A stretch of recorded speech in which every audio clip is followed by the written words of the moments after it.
Pessoal, o tema da nossa conversa agora é o da indignidade do sucessor. E eu queria que a gente tivesse essa conversa com bastante tranquilidade para que a gente pudesse sedimentar todos esses pontos que são muito importantes. Acabamos de fazer uma revisão da sessão legítima, da qual a gente já tinha tratado ao longo das 3 horas da nossa primeira aula online, né? Agora já retomamos a matéria e sabemos que a lei atribui direito sucessório a certos parentes da pessoa, né? Esse direito sucessório não depende de vontade da pessoa de cuja sucessão se trata, aquele que a gente chama em geral de decujus ou de autor da herança, né? Mas é alguma coisa que é atribuída à pessoa pela lei.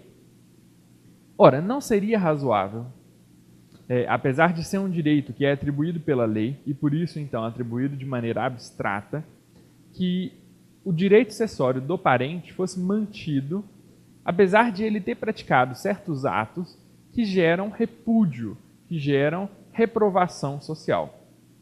E justamente pensando nessa hipótese, que a lei estabeleceu os casos em que haveria indignidade do sucessor. Ou seja, a pessoa tem direito sucessório, o direito sucessório poderá ter a sua aquisição completa no momento da abertura da sucessão, no momento da morte da pessoa, né?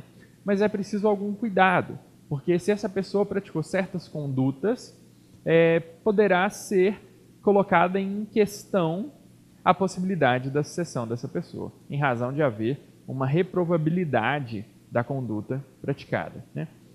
No ordenamento atual, as hipóteses de indignidade estão previstas no artigo 1814 do Código Civil. São as hipóteses que tradicionalmente a gente trata como sendo de indignidade, ou seja, o sucessor que praticou aquela determinada conduta se colocou numa situação de indignidade e, por se tornar indigno de suceder, sofrerá os efeitos possíveis da indignidade de que a gente vai tratar em breve. Mas vamos primeiro examinar com detalhe quais são as hipóteses previstas atualmente pela lei que configurariam a indignidade, que colocariam o sucessor numa situação de indignidade, que o tornaria indigno de suceder. São hipóteses, é claro, muito gravosas. Então, eu sugeriria para vocês que acompanhassem pela própria lei, porque aqui a gente vai ter de discutir certas questões de texto da lei, né? Então, vejam a primeira hipótese do artigo 1814, que diz o seguinte: são excluídos da sucessão os herdeiros ou legatários. Vem lá no inciso 1º, com a primeira hipótese.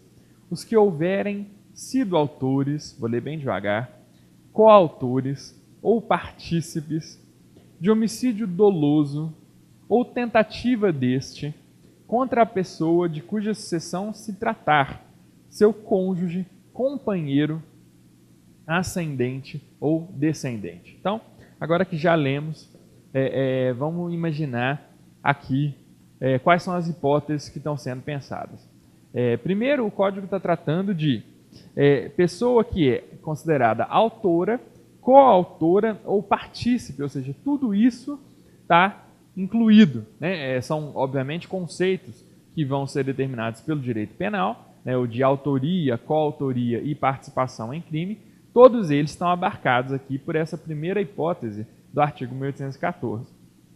Agora, autoria, coautoria ou participação em qual crime? No crime de homicídio doloso. Então a gente vai pensar primeiro no homicídio, que é de entendimento imediato, mas lembrar que é só o homicídio doloso. O que é o crime doloso mesmo? Não custa lembrar. Dolo, na verdade, é a intenção do sujeito de conseguir um determinado resultado, né? Então, se eu estou tratando aqui de crime, se eu estou pensando no homicídio doloso, eu estou pensando na conduta de alguém que levou outra pessoa à morte, mas que era intencional. Ou seja, a conduta era intencional. O resultado que eu pretendia com a minha conduta era a morte de outra pessoa. Nesse caso, o homicídio foi doloso. Há outras vezes crimes, é claro que em se tratando de crime, as hipóteses são bem mais restritas, né? Mas há certas condutas que produzem certos efeitos que não são intencionais. O sujeito não tinha a intenção de atingir aquele resultado. E nem, se a gente for entrar numa questão de dolo eventual, lá na teoria do direito penal, o sujeito não só não tinha a intenção de produzir aquele resultado, como também não assumiu o risco de produzir aquele resultado. Essa pessoa, então, não agiu com dolo, agiu com culpa, em sentido estrito.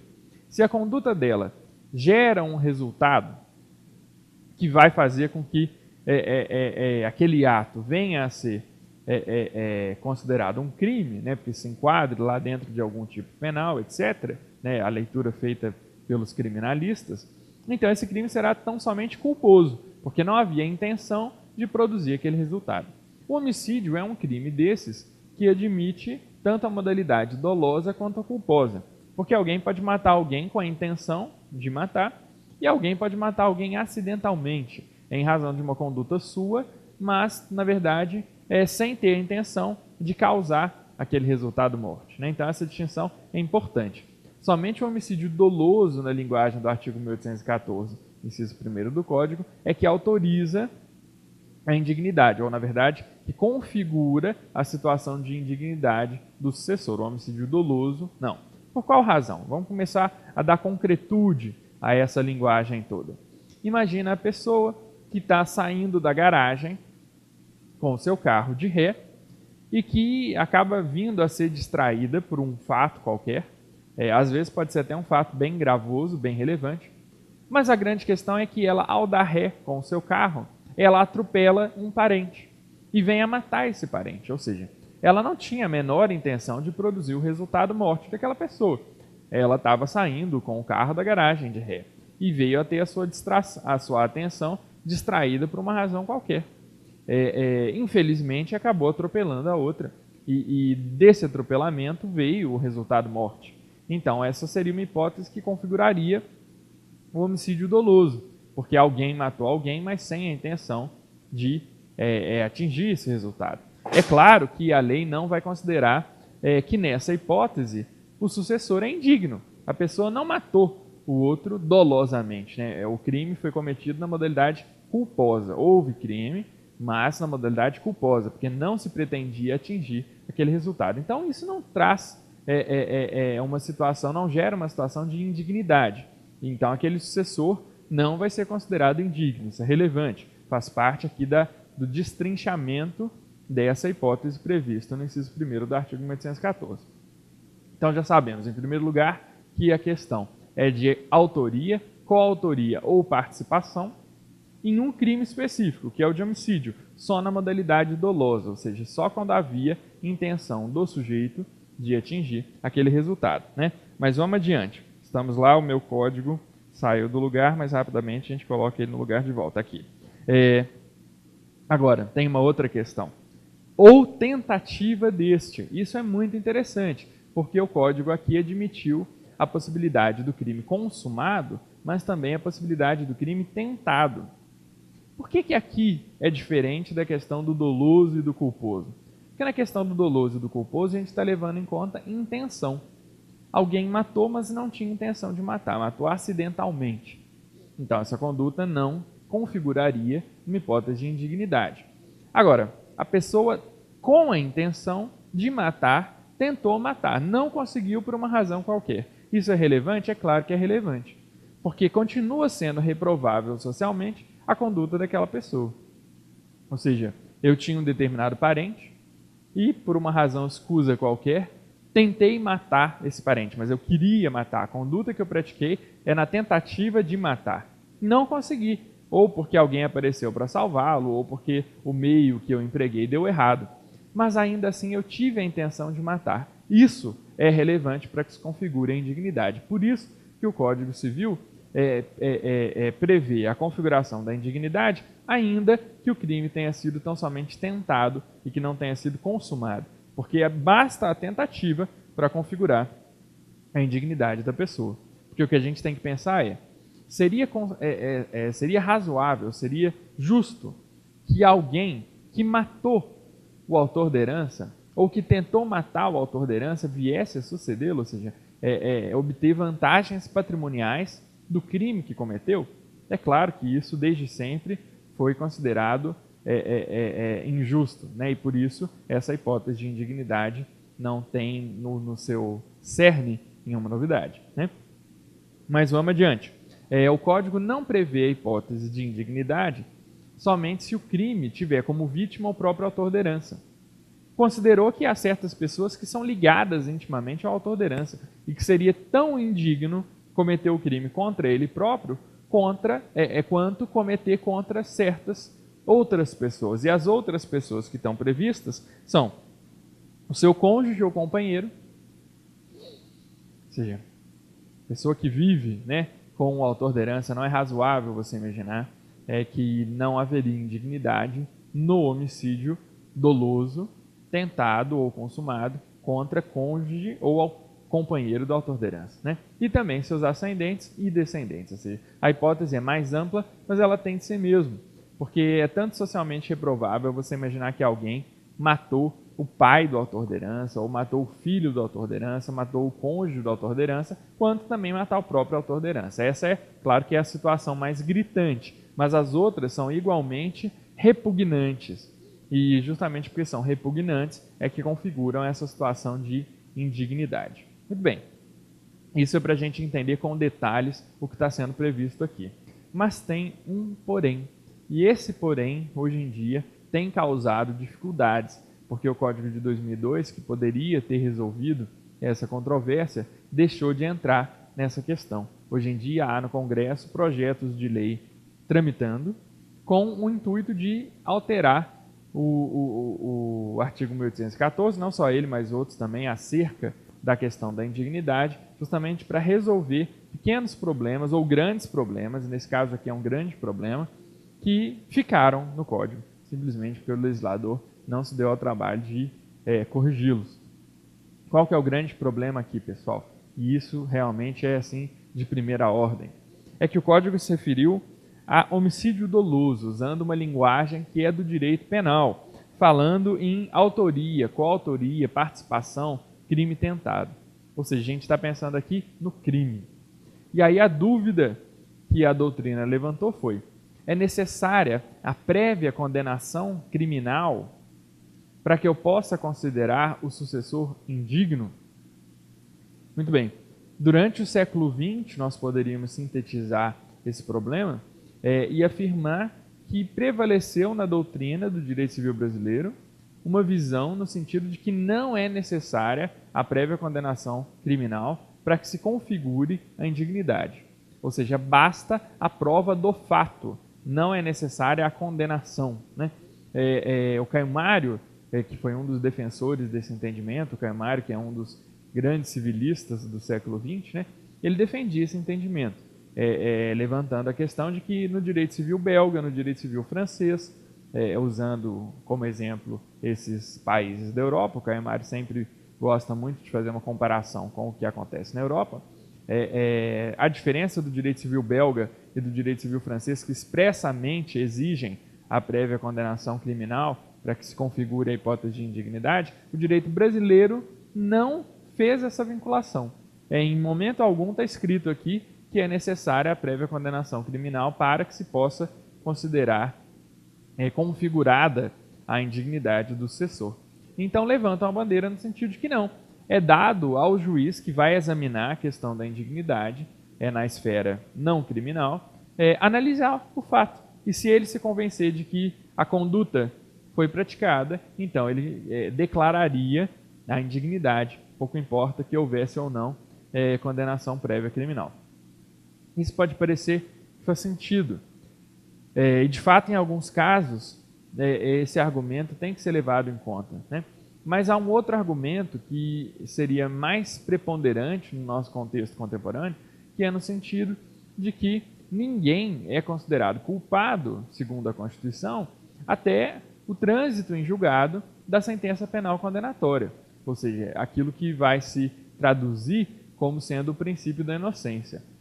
Se eu fui julgado, se eu fui condenado, e se houve trânsito em julgado da sentença penal condenatória, eu passo a ser considerado culpado, ou seja, considera-se que eu cometi o crime, né?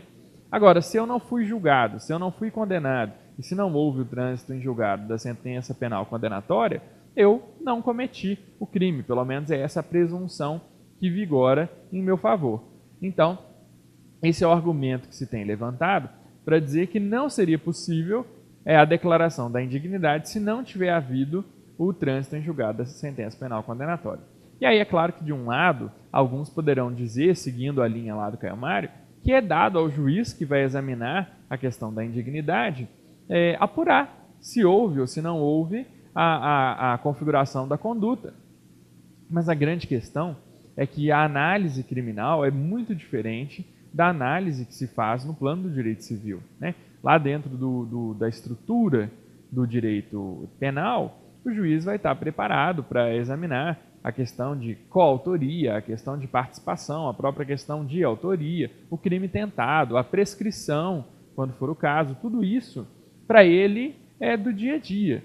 Mas será que não haveria prejuízo para a justiça se essa análise fosse feita para um juiz que não lida com crime? E a gente precisa levar em conta, sobretudo, que em se tratando de crime de homicídio, a competência para decidir é do júri. Vai haver um juiz presidente da sessão, mas quem vai decidir se houve ou não houve a configuração do crime é o júri.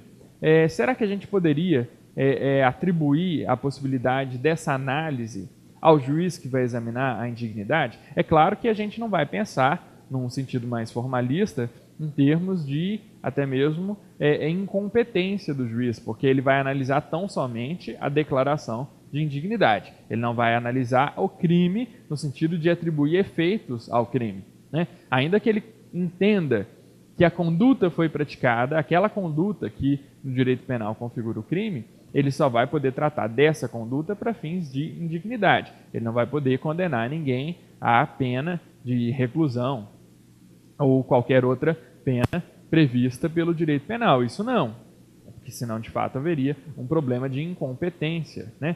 Mas a questão é que ele pode analisar aquele fato para fins de indignidade. Será que isso é razoável dentro do ordenamento constitucional contemporâneo? Os autores mais modernos ou mais contemporâneos, eles têm entendido que não é possível a indignidade, quando o fato ensejador da indignidade tem natureza de crime, se não tiver havido a prévia condenação criminal daquele sucessor.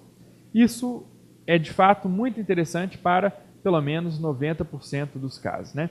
Haveria apenas alguns casos que precisam ser excepcionados, né? Que é a questão de no crime ou no juízo criminal não ter havido condenação por ausência de prova. Essa prova poderia depois ser produzida diante do juiz que vai declarar a indignidade do sucessor. Questão de prescrição, né? O juiz deixou de analisar o crime pelo fato de que ele já se encontrava prescrito. Então, esses são casos excepcionais em que ainda seria possível revolver a matéria fática e, desde que o fato se encontrasse devidamente provado, de acordo com o princípio do livre convencimento motivado, o juiz poderia, então, entender configurada a indignidade e, então, estabelecer os efeitos da indignidade, né? Mas vejam que é uma discussão que está longe de ser simples com relação à primeira hipótese configuradora da indignidade, né? Vamos agora para a segunda hipótese, segundo o artigo 1814 do Código, configura a indignidade do sucessor. E é a seguinte: aqueles que houverem acusado caluniosamente em juízo o autor da herança ou incorrerem em crime contra a sua honra, a de seu cônjuge ou companheiro. Então, vamos mais uma vez destrinchar o que está escrito e o que foi lido, né? A segunda hipótese, então, é a hipótese que pensa naqueles que houverem acusado caluniosamente em juízo o autor da herança. E a gente pode ficar por aqui por enquanto, né? E aqui há que se fazer uma análise histórica para explicar esse dispositivo que está longe de ser o ideal. Quando do Código de 1830, o Código Criminal de 1830, né, o primeiro código brasileiro, havia a possibilidade, dentro do tipo penal da calúnia, de uma modalidade especial de calúnia, que era essa chamada acusação caluniosa em juízo. Ela não configurava tipo penal próprio, ela estava dentro do tipo penal da calúnia, mas ela estava prevista com, inclusive, sanção atribuída a ela no Código Criminal de 1830. Mas do Código Criminal de 1830, isso não foi parar no Código Penal de 1890 e nem também no Código Penal de 1940, que é o vigente até hoje, né? E daí a gente chega à conclusão, então, de que não há mais crime de acusação caluniosa em juízo. E o que fazer nessa situação, né? Não é simples. Alguns autores, talvez numa atitude mais precipitada, têm buscado no Código Penal crimes que se assemelhem a essa acusação caluniosa, né? E têm encontrado o crime da denunciação caluniosa. E têm entendido que aqui acusar caluniosamente em juízo se referiria à denunciação caluniosa. Mas me parece que essa não é uma medida muito adequada, ainda mais em se tratando, como é o caso, de norma restritiva de direitos, que deve ter uma interpretação sempre restritiva e não ampliativa. Então, se o Código se referiu à acusação caluniosa em juízo, aqueles que houverem acusado caluniosamente em juízo o autor da herança, eu não poderia extrair daí o crime de denunciação caluniosa, que tem uma tipicidade própria, não tem a ver com aquilo que se pensava por acusação caluniosa em juízo lá no contexto do Código Criminal de 1830. Né? Então, esse é um preceito bem complicado aqui em termos de hermenêutica. Né? Por que isso daí ainda está aí? Só o legislador de 2002 poderia explicar. Apesar de que, como eu disse para vocês, há projetos que vão melhorar, se vierem a ter êxito, vão melhorar sobremaneira essa questão, não vão mais usar essa linguagem que hoje está aqui nos incisos do artigo 1814. Mas, por enquanto, esse é o texto que a gente tem de enfrentar. Né? Então, essa é uma primeira problemática do inciso 2º. A segunda problemática, essa então, pessoal, porque se a gente for pensar, crime de denunciação caluniosa é bem raro. Se a gente ainda for trazer isso para o plano das exceções, mais raro ainda. Então, aqui, pelo menos no plano da prática, no plano pragmático, não haveria prejuízo muito grande. Mas se a gente for pensar agora no segundo problema do inciso 2º, aí a gente vai ver que ele é bem grande. Por quê? Porque o inciso se referiu a crime contra a honra. Crime contra a honra. Né? Quais são os crimes contra a honra previstos como tais pelo Código Penal? O Código Penal vigente é o Código de 1940. No Código Penal de 1940 são considerados crimes contra a honra somente 3. A injúria, a calúnia e a difamação. E olha que nem são crimes que geram tanta repugnância assim. Né? Há outros crimes muito mais complicados, né, do ponto de vista de indignidade, do que injúria, calúnia e difamação. Agora vejam bem, no Código Criminal de 1830, o rol de crimes considerados crimes contra a honra era muito vasto, muito vasto. Mencionava diversos outros crimes graves, como, por exemplo, os crimes que hoje são considerados crimes contra a liberdade sexual. Né?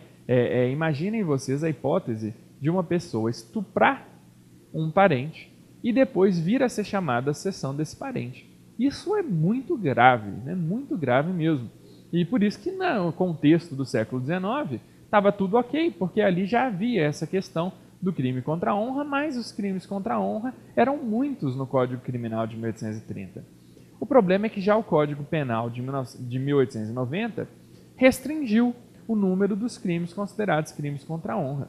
E o de 1940 restringiu mais ainda. Considerou outros crimes ainda crimes, né? Alguns crimes até já foram extintos, já não são mais fatos típicos, mas ainda há muitos que são, só que deslocou. Né? Hoje em dia, os crimes de estupro, por exemplo, são considerados crimes contra a liberdade sexual. Né? Já até recentemente eram considerados crimes contra os costumes, depois foram deslocados para, ou não propriamente deslocados, porque continuam no mesmo lugar, mas receberam outra rubrica de crimes contra a liberdade sexual. O grande problema é que o Código Penal só chama de crimes contra a honra, a injúria, a calúnia e a difamação. E só esses crimes é que estão mencionados aqui pelo inciso 2º do artigo 1814. Logo, a conclusão é, se você xingou o autor da herança, você então cometeu crime contra a honra dele, poderá ser excluído da sucessão por indignidade. Agora, se você estuprou o autor da herança, esse é o exemplo que me parece mais chocante, você não pode ser excluído da sucessão porque a sua conduta não configura indignidade. E por que não se configura indignidade? Porque aqui se aplica aquela ideia de que, em se tratando de norma restritiva de direitos, a interpretação deve ser restritiva e entende-se que a referência a crimes contra a honra deve, de fato, levar em conta somente os crimes que o Código Penal chama de crimes contra a honra, né? Então, as hipóteses aqui seriam exclusivamente as de injúria, calúnia e difamação. Isso, é claro, que não é o ideal, né? Num caso concreto, é possível trabalhar aí com uma interpretação sistemática, né, que autorizaria a exclusão por indignidade de pessoas que praticaram esse tipo de conduta. De fato, há projetos em trâmite no Congresso para alterar essa disposição e não mais fazer essa referência tola a crimes contra a honra, mas sim a condutas que lesem a imagem, a honra, a liberdade sexual do autor da herança, o que é muito mais condizente com o nosso sentido, né, com a nossa sensibilidade, né? Porque, de fato, muito difícil imaginar que alguém vai advogar a tese de que o crime de estupro não tornaria indigno o seu autor de suceder à vítima, né? Muito estranho. Enfim, ainda que se aplicar aqui também a questão da prévia condenação criminal. Sobretudo aqui, porque aqui o Código muito expressamente está falando em crime contra a honra, né? O contra a honra é um problema à parte, mas falou em crime. Se falou em crime, deveria estar pensando na prévia condenação criminal transitada em julgado, que vai me levar, então, a poder tratar daquela pessoa como sendo culpada do crime, né? Se não há a prévia condenação criminal transitada em julgado, de novo a gente vai entrar naquela discussão se teria o juiz a quem é submetido o pedido da declaração de indignidade meios que pudessem levá-lo à construção do convencimento com relação à prática ou não do fato, né? Isso, de novo, é questão complicada, mas questão que a gente já examinou na hipótese anterior. Para a gente fechar as hipóteses da indignidade, pessoal, a terceira delas, está prevista lá no inciso terceiro, é a seguinte: